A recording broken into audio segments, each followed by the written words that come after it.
Will Halo Infinite fail? Well, we just got done with the flights test, which sadly I didn't get into. But Halo's received a lot of buzz from a lot of different directions. First, we gotta talk about people just praising the game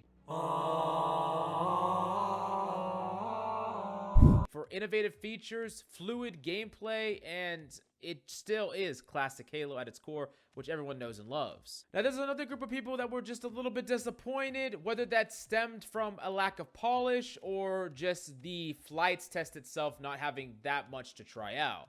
Now, personally, I think that Halo Infinite looks amazing, and I think a lot of people need to understand that the flights is just for testing purposes, to get out bugs, to make sure that the game is just running smooth, and it's not for showcasing the game in any way. And I think that a lot of people wanted a little bit more, but that's not what the flights is. There's going to be a beta later on, and I think people need to just chill out and wait for that. Yo, chill.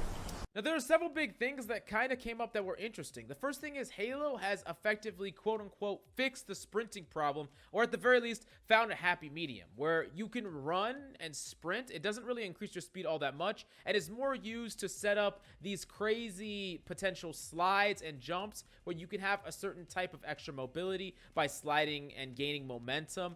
But if you ever wanted to fire at a sprint, there's no downtime. You just instantly fire. You're sprinting, you fire, you stop sprinting and instantly fire. Completely no downtime. I think it's a pretty good happy medium, and a lot of people seem to like this compromise, but of course, it's going to take a while for people to get used to. Now, as far as leaked information, there was coding found that the announcer says Battle Royale, quote unquote, and they're saying that the Battle Royale mode is confirmed. Well, you got to remember that they were working on the Battle Royale mode before, and they stopped production. So there's a chance that the code could still be in the game. On top of that, just because it's here doesn't mean it's necessarily talking about the Battle Royale that everyone knows. And I really don't think that there's that much of a chance that there's a Battle Royale in the game unless they're really keeping it under wraps, which I don't think they're doing. I think that they would want to test that and put that in a flights program. They wouldn't be keeping it under wraps like this. Most likely not a Battle Royale, which some people are going to like, some people are not going to like. Not good. Personally, I don't think Halo needs a Battle Royale. And while I wouldn't mind playing it with some friends just to mess around, I really don't want a mode that I don't think the game needs if it takes away from the development cycle of maps and other things for the primary mode. But as usual, let me know down below if you agree or disagree with that. Now, we do got to talk about the topic of the video, which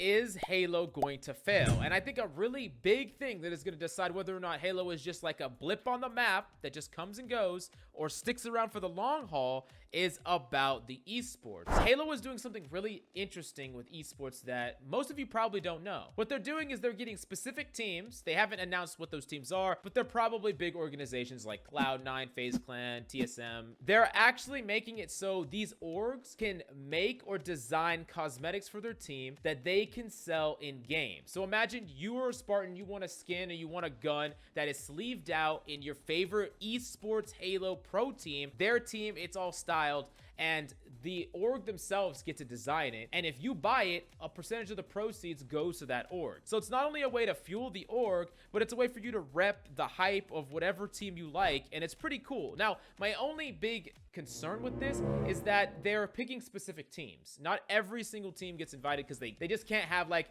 a random, shack of a team, sign up and then make a cosmetic. There'll just be a million cosmetics. It'd just be a complete mess. So I don't really know what's required of an org to become like eligible. Not sure like what size. They're not really announcing those things. They'll probably announce it in the future when they say like who is actually a team and who's not. But they did say that their esports is going to be a lot of open events. There's going to be a lot of situations where individual players can climb up. I'm not entirely sure what that means when they say individual players in their Waypoint article, but I am interested in how they're going to make it so that just your average person, if they get good enough, they can climb the ranks and become like actually a Halo pro.